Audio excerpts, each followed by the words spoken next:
When you have your mental health in place, the physical changes are consequential, meaning it starts here and there's like this trickle down effect. It just moves to the rest of your body. There's healing in health. Literally, the word health has heal in it.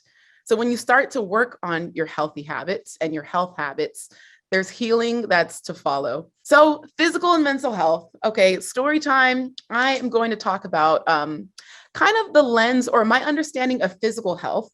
It really comes through the lens of my sports background. Okay, so if you are a sports lover, specifically basketball or football, you probably have a favorite athlete or you know of an athlete on your favorite team that has a Nigerian background or a Nigerian last name.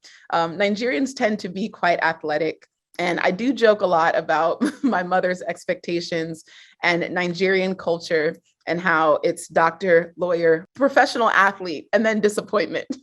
So my physical health, I would always think like through the lens of like the very first time my dad saw the Williams sisters on TV, he was like, okay, my kids are going to be the next Williams sisters. And so we played tennis a lot growing up. I started playing tennis when I was about 9. And I remember like genuinely loving the sport, genuinely loving seeing like, oh my gosh, I can be the next Serena Williams. And fun fact, on a lot of my travels, I do get mistaken for her, which is quite funny in itself. But it's almost like my physical health was always in comparison to the sport I was playing. So if I was playing tennis, if I was playing basketball, which I played basketball, tennis, I did softball, and then also golf. My basketball coach recommended I take up golf in high school because she said it would help with hand-eye coordination. And the overachiever in me was like, whatever it takes, coach, yes. And so I'm growing up and I'm like doing sports and I'm in great shape or getting in some sort of shape, you know, because if you're a growing girl and you're going through puberty and you're still understanding like what the end result of your body is going to look like, it can be a very confusing time. So I'm like, wait, are these muscles or am I just big boned? Like, what's going on here? And I remember my mom, you know, once she saw that I was actually doing well in sports, I made varsity as a freshman in high school. I played collegiate, semi-pro basketball in Spain, collegiately tennis and basketball. My mom was like, okay, so Gloria, you want to be a professional? Okay, you can be, you can play in the WNBA. And so I was like, oh yeah, maybe I can. And then we looked at the salary of WNBA players and quickly that dream plummeted.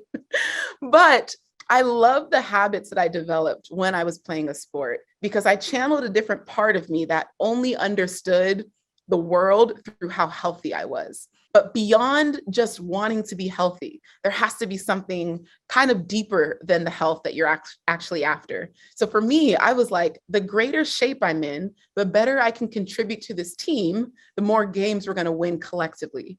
So it's almost like I will work harder when the end result affects more people than just myself. I think that's most of us. It's almost like many of you who are parents, your character is strengthened when you have your first child because you realize that you're responsible now for someone else. And that calls you to your greatest self. Now, I personally don't have kids, but I think of myself like, okay, whenever I'm like called to be my greatest self, it's when someone else is involved. So if you're not someone who can perform for yourself, you're not someone who's willing to wake up earlier or go on a walk or drink more water, some of the more, common habits that we know that help our physical health, think about someone else that you can do it for. And it's sad sometimes that we have to think of others before ourselves in order to change. But if that's the reality, let that be your reality and let it help and trigger your change. Now, my understanding of mental health comes through the lens of feeling one way and acting another. So I sometimes share my childhood on Instagram. It's a very colorful childhood. I'll say that in summary. But I learned that emotions were tools of awareness, not elements of shame, later on through therapy. I carried so much shame around feeling sad, feeling guilty, feeling envy, feeling uncertainty. Like there was just shame around it. But emotions, like they literally tell us what our body is responding to. And it's okay and it's necessary to listen to that. And because like sometimes the way you're trained or the way you're brought up, you're told like if you're sad, crying is a sign of weakness, or if you're sad, suck it up and do it anyway. Now, there is a level of emotional regulation that comes into place because you can't always cry or scream in a moment's notice. Like sometimes you're literally not in the space or environment to do that, or it might not be safe. So I was in anger management in high school because I didn't know how to regulate my anger. I was one of 6 kids in a family of 8, living in a 4-bedroom condo. My dad was a pastor. We went to church 4 times every Sunday. I felt I couldn't listen to music. We couldn't watch any movies that were over PG, rated PG, parental guidance. And so I felt trapped. I was like, I'm a 16-year-old living in the Bay Area of California, but I feel like my mind is developed, or my pop culture sense is developed to the point of a 7-year-old.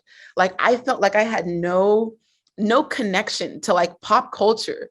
And sometimes street cred as a teenager, that's all that matters. Like you're really just trying to like look cool to your friends. You're trying to be accepted. You're trying to even figure out who you are.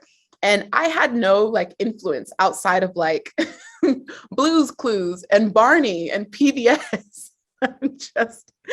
I laugh because I'm like, actually, in hindsight, Arthur was a great show. Like those shows are great. But when you're 16, 17, you kind of want to evolve to something a little bit more realistic. Like you graduate out of cartoons at a certain point.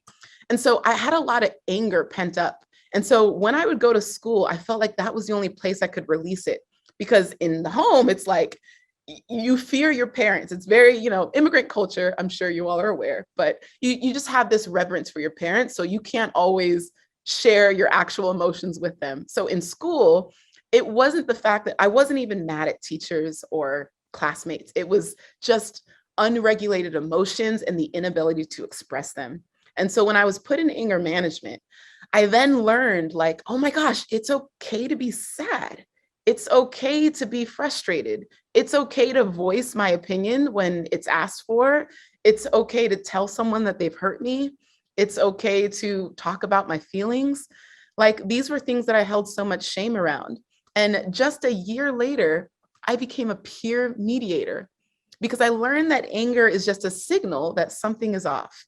I went from anger management to becoming a peer mediator in high school. Literally, it took a year for me to make that switch mentally and then also transform physically in front of my peers.